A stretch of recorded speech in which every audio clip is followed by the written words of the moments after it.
Johnny Dollar. Ed Barringer, Continental Insurance and Trust. Well, nice to hear from you, Ed. It's been a long time since Johnny, you called listen. me. Yeah?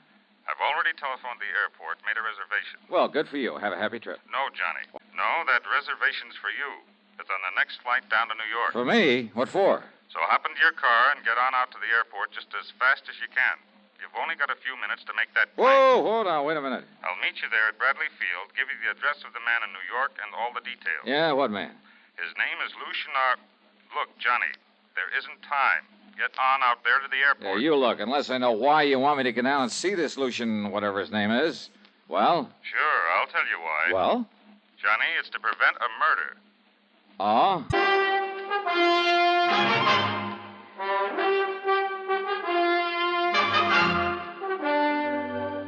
CBS Radio brings you Bob Bailey in the exciting adventures of the man with the action-packed expense account, America's fabulous freelance insurance investigator. Yours truly, Johnny Dollar.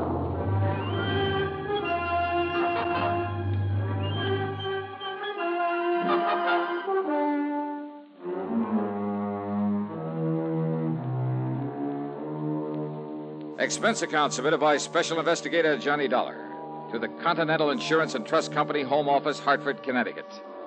Following is an account of expenses incurred during my investigation of the back-to-the-back matter.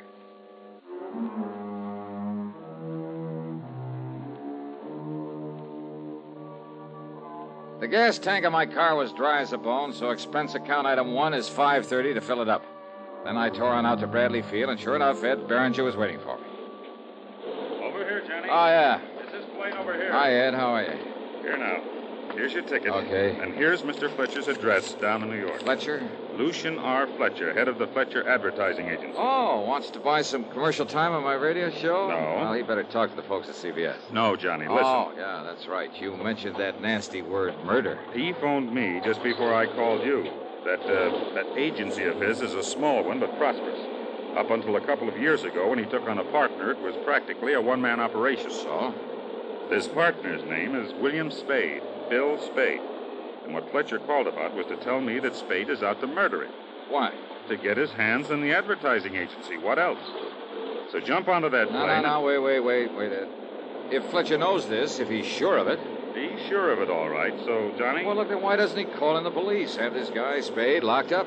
Spade is out of town on some business down in Philadelphia. But he's due back sometime today. There in New York. Now, Ed, look, Johnny, old man Fletcher isn't the kind to go off half-cocked, to come up with a false alarm.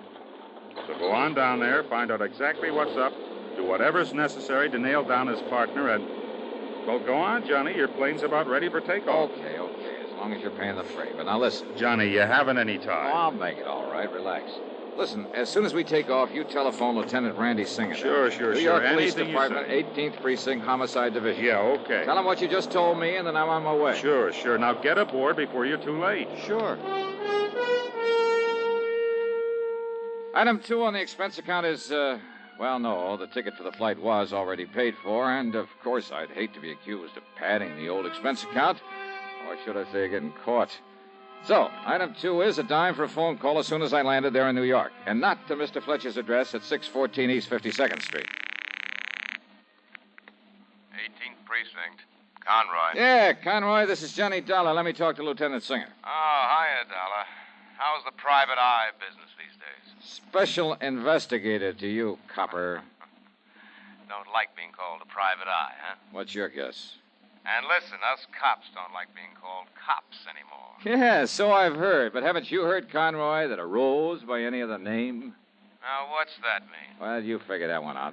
Now, will you switch me over to Randy Singer? Afraid I can't do that. What? The lieutenant pulled out here about 20 minutes ago in one of the squad cars. Oh.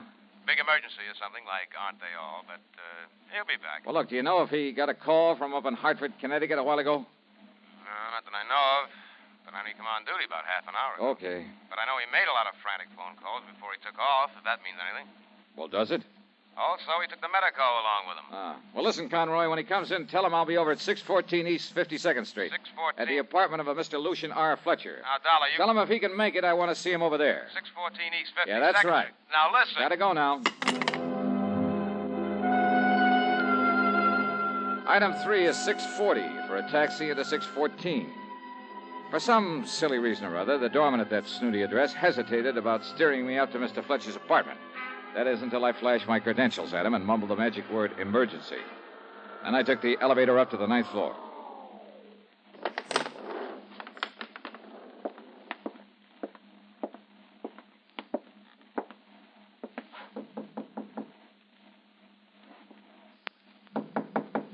Come in, Johnny. Come on in. Huh? Conroy phoned me you were on your way over here. How are you, boy? Randy. Oh, and Ed Berenger up in Hartford did call you. Yeah, that's right. So I came on over here to see Mr. Fletcher, find out what all the excitement was about. Well, what'd you find out?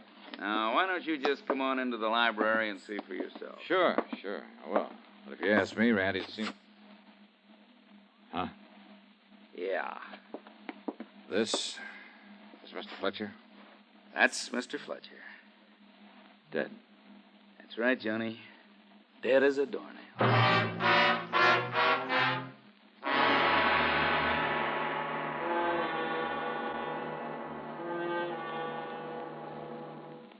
Who'd you vote for in the last general election? You may not realize it, but you voted for someone you probably never heard of and whose name may not have appeared on your ballot. And who was this stranger? He was the elector appointed by your state to decide who was to be our president. Every state has as many electors as it has representatives and senators in Congress combined. Collectively, they're called the Electoral College. And it's the members of the Electoral College alone who can vote for the President of the United States. Your vote was cast for the group of electors that pledged itself to vote for either the Democratic or Republican nominee. But you did not vote directly for either candidate. A roundabout way of doing things? Yes.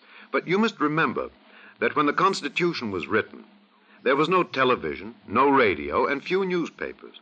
The majority of voters had never traveled more than a few miles from their own homes. In these circumstances, it was impossible for a voter in Maine to know about the great public figures of New York or Pennsylvania, Virginia, or South Carolina. There were not even any political parties to guide him. And so the voter in Maine didn't try to do the impossible. He voted for someone who did know the great men of the times and who could render an intelligent decision as to which one of them should make the best president. The system has its faults. 3 times in our history, the man who got the most votes from the people was not elected president because he did not get the most votes in the Electoral College. Yet no one today seriously proposes to abolish the Electoral College, because by and large, the people believe that in spite of its drawbacks, the present system of electing our president ensures that your country and mine shall be our country, under God. And now, Act 2 of yours truly, Johnny Dollar.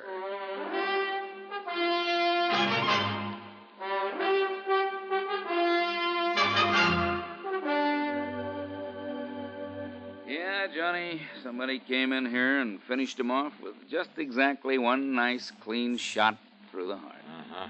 Any sign of a struggle, Randy? Anything like that? No, sir.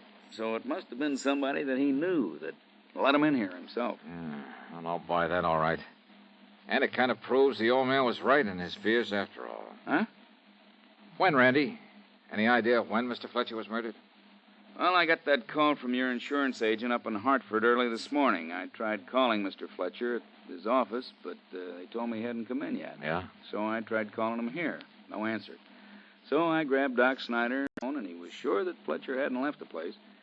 Well, I borrowed the key, and the Doc and I came up here. Randy, you haven't answered my question. Oh, according to the Doc, it happened sometime very early this morning, right after midnight. Uh-huh, I see.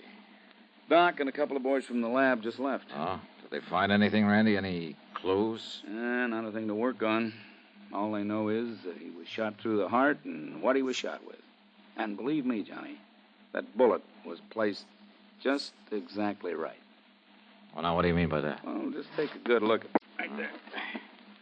Well, now, what under the sun is that? Some kind of a bulletproof vest? Yeah, that's what I thought until Doc Snyder looked at it. No, Johnny, it's a kind of a corset. Corset? Yeah, that's right, a kind of a back support that was made for him especially, on account of some kind of sacro lumbar trouble or something. Oh, yeah, sacrolumbar support. Yeah, that's it. Well, I've never seen one quite like this. This thing's almost like a suit of armor. Sure. That's why I say it was a lucky shot. I mean, the shot had to be placed exactly right. Inch or two on either side, and one of those wide steel ribs would have bounced it off, or at least kept it from going straight into his heart. Oh, now wait a minute. A 38 slug pack's a lot of wallop. Yeah, only this was a little 22. But now listen. Yeah? That insurance man, the one who called and said you were coming on down here? Ed Berenger. Yeah. Well, he told me that Fletcher'd been expecting something like this. That's right, Yeah, he said that Fletcher made no bones about who might try it. That's right. The one man who might stand to benefit from his insurance. And somehow we have to find it. Yeah, well, who's that? Randy, in his advertising business, he had a partner. Oh? And it seems this partner, a man named William Spade... Oh, wait a minute. That's probably the boys with the meat wagon. And come on to pick them up. Okay, I'll let him in. Okay, boys, you can come. I beg your pardon? Who are you? Why, my name's Spade, Bill Spade. I'm Mr. Fletcher's partner. What's that? So you're Bill Spade, huh? Yes. Well, my name is Dollar, Johnny Dollar. The insurance investigator? That's right. And is that a policeman I see in there in the library? Mr. Dollar, is something wrong here? Where have you been, Mr. Spade? Why, I just got in from Philadelphia. I was down there on some important agency business. Just But got now back, what- huh? When? Well, my plane got in about half an hour ago, maybe 45 minutes. Well, here. Here's my ticket. You can check on it. Yeah, maybe I will. Where did you stay in Philadelphia? At the Bellevue Stratford. But why? What's wrong around here? Where is Mr. Fletcher? Just take it easy, Mr. Spade. But I've got to see him on a business matter. You do, huh? Yes, it's very important, about a new client of ours. It has to be acted on at once. Well, I'm afraid it's going to have to wait. I called the office from the airport, and they said he wasn't in yet, so I came on over here. Now, where is he, and what's this all about, Mr. Dollar? So you claim you were down in Philadelphia when your business partner was shot. That's right, I was. Shot? Mr. Fletcher was shot? Real surprised. Where is he? Let me see him. I said take it easy. But good heavens, Mr. Take Dollar. it easy. And if this business matter is so all-fired important, well, hadn't you better be down at the office taking care of it? Now, Johnny. Well, Mr. Spade? Well, yes, of course. Of course I should. Sure you should. So why don't you just run along? No, wait. After all, Mr. Fletcher's in no condition to run your ad agency. That's the But understatement of all time. I can't believe it. Mr. Fletcher dead. Oh, you can't, huh? This is terrible. Have you any idea who could have done this to him? Are you kidding? What do you mean? All right, now, Spade. Yeah, Mr. Spade, you'd better get on down to that office of yours. Huh? And as soon as we can tell you anything, we will get in touch. Believe Johnny, me, no, wait a believe me, minute. if there's anything I can do, please call Oh, on now, me. just don't you worry about that. But get on down to the office and take over. Now, wait, that's right ahead, right. Mr. Now, wait. Spade. I'll be in touch with you. Very well, Mr. Dollar. Now, what are you... What's got into you, Johnny? You're the one just got through telling me he's the one that must have killed Mr. Fletcher. So how you going to prove it? Well, we got no other suspect, have we? And you let him go. Look here, this plane ticket. Yeah, I saw it. I saw him shove it into your hand. I knew that Spade was supposed to be in Philly, that he was due to come back here today, so when I pulled into the airport, I carefully checked the incoming flight schedule. So what? Oh, this flight was due in all right, and from Philadelphia. Just when he said, half or three-quarters of an hour ago. Yeah, all right. So what? That doesn't prove he was actually on that flight. Randy, I think he was. That ticket could have been used by somebody else. Well, it's easy enough to check on, but I doubt it very much. All right. But if you're right about that, if he was down there in Philly, then your first theory about him is all wrong. How could he have murdered Mr. Fletcher? Sounds impossible, doesn't it? Of course. It is. Want to bet?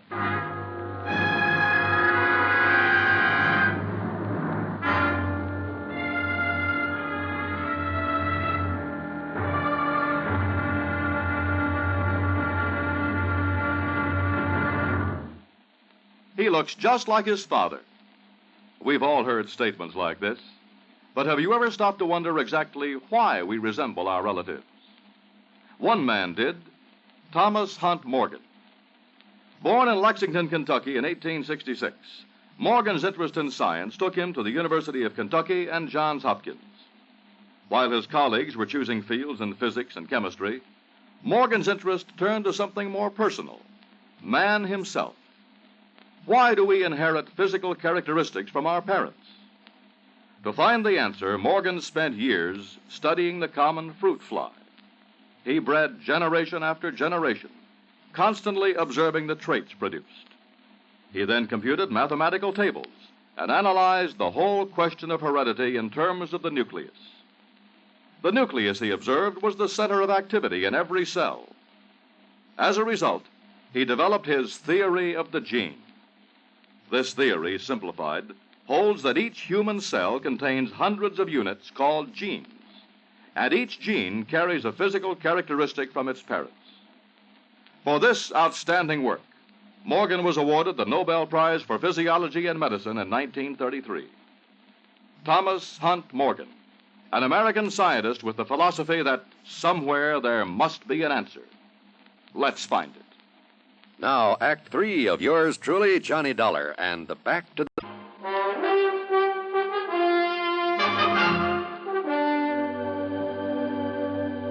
Expense account item 4, 10 cents for a call to the Fletcher Advertising Agency. No, sir. Mr. Spade isn't in yet. All right, then, miss. He telephoned that he would stop off and see Mr. Fletcher before coming in, at Mr. Fletcher's apartment. And he called you from the airport, didn't he? Yes, sir. And probably left the door of the phone booth open so you could hear the background noise of the planes and so on? What? Sure. So you know he actually was calling from the airport.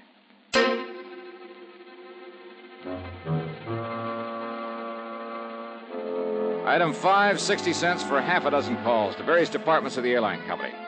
And finally, I managed to get hold of the gal who'd been stewardess on the flight in from Philadelphia. Yes, kind of light sandy hair and blue eyes. Uh-huh. And he wore a dark brown tweed suit. Oh, and his briefcase had the initials WS on it. Yeah, then it must have been Bill Spade, all right. But how come you remembered him so well out of your whole list of passengers? Oh, how could I forget him? What do you mean by that? Oh, Mr. Dollar, from takeoff to landing, that whole flight was perfect. But Mr. William Spade insisted he was airsick, or on the verge of it. Oh? He must have pushed the call button a dozen times. Mary and I were busier with him than with all the other passengers put together. Oh, I see. Mary swore he was perfectly all right. That didn't keep him from pushing that button. Yeah, almost as though he was deliberately calling attention to himself. Yes, certainly looked that way. But why? I think I have a pretty good idea. Thanks a lot.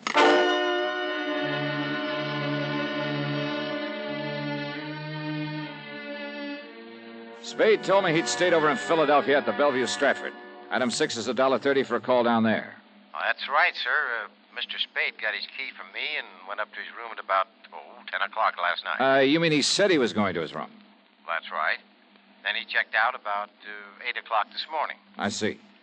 If it means anything, he mentioned the importance of catching a plane to New York. He mentioned it several times to both me and the cashier. I'm sure he did. Almost like a kid about to take his first airplane ride. Oh, maybe it was just to impress you with the time he left your hotel. Oh? Well, what do you mean by that, sir? Nothing. Forget it. Thanks. From the minute Spade handed me that plane ticket as an alibi, I felt sure he had murdered Mr. Fletcher. As for all his trouble to establish he'd been in Philadelphia that morning, then aboard the plane, then at the airport, well, all very clever. But where was he? What was he doing before he checked under the Bellevue? And don't forget, it's only a short hop from Philly to New York. Oh, I knew what Spade's answer would be, that he was in his hotel room asleep. And I'm sure that no one could prove otherwise. No one, that is, except Spade himself, could prove he left that hotel during the night, gone to New York under another name, killed his partner, then got back in plenty of time to check out of the Bellevue at 8 a.m. So unless I could somehow trick him. Item 7, 85 cents for a cab to his office. Yes, come in, Mr. Dollar, and sit down. Ah, all right. Thanks. I'm sorry for the appearance of my desk, but with all that's happened and with the affairs of my new client to take care of... Your new client? Well, after all, with Mr. Fletcher gone... Hey, it looks to me like you have every newspaper in town piled up here. But they wouldn't write about Mr. Fletcher unless he were dead or murdered. What? Tell me, how did you and Fletcher get along? I suppose I might have expected you to ask something like that, just as a matter of routine questioning. Your questioning of anyone who knew him. Maybe. But what did you mean by saying the papers would only print a story if he were dead? Just let me ask the questions, huh? Well, of course. Well? Mr. Fletcher and I ran this business together. Personally, how'd you get along? He was a very difficult person, Mr. Dollar. Created many embarrassing situations here in the office. Embarrassing for you? Yes. But I blame it all on the constant pain from his back. You see, he had a very serious condition, sacrolumbar Yes, trouble. I know that. But I had to admire and respect him. He was a genius. Now, just look at the way he built up this agency. Yeah. Be nice to have, wouldn't it? Especially by you. In other words, you had plenty of motive for killing him. Yes, of course. But if you think for 1 minute... And I'm sure you had no trouble getting hold of a key to his apartment. Mr. Dollar... Who knows? Maybe Mr. Fletcher gave you one. After all, his own partner. Dollar, if this is an attempt to be facetious... Look here, it's bad enough that Mr. Fletcher is dead. Now, that's the second time you've said that. Said what? That Fletcher is dead. Well, of course I... What? Did I say that he was? Or the lieutenant there at the apartment? You said he was shot. He must be dead. You mentioned his back trouble. Look here now. I myself saw that corset he was wearing, those wide, heavy stays made of steel. Oh, you mean... Why, it would bounce off it like hail off a roof. Now, a big gun, a .38.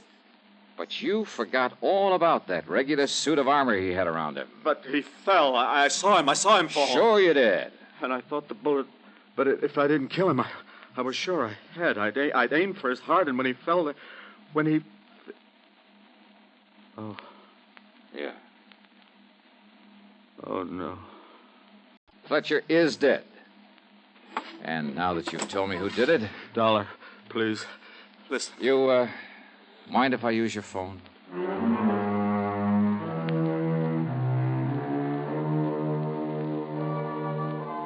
Ah, it's funny how a man like that can plan a thing so carefully, carry it out so carefully, and then when he's caught, lose his head and blab all over the place. Yeah.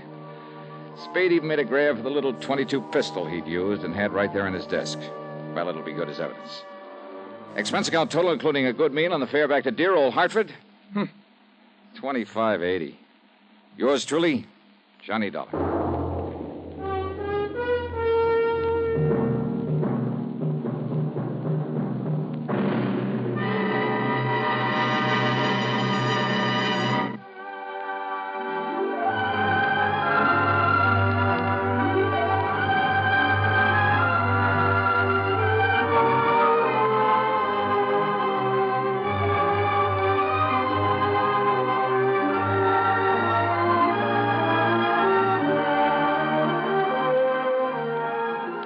Yours truly, Johnny Dollar, starring Bob Bailey.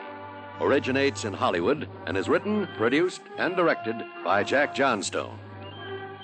Heard in our cast were Virginia Gregg, Gene Tatum, Frank Gerstle, James McCallion, Herb Vigran, Jack Edwards, and Forrest Lewis. Be sure to join us next week, same time and station, for another exciting story of yours truly, Johnny Dollar.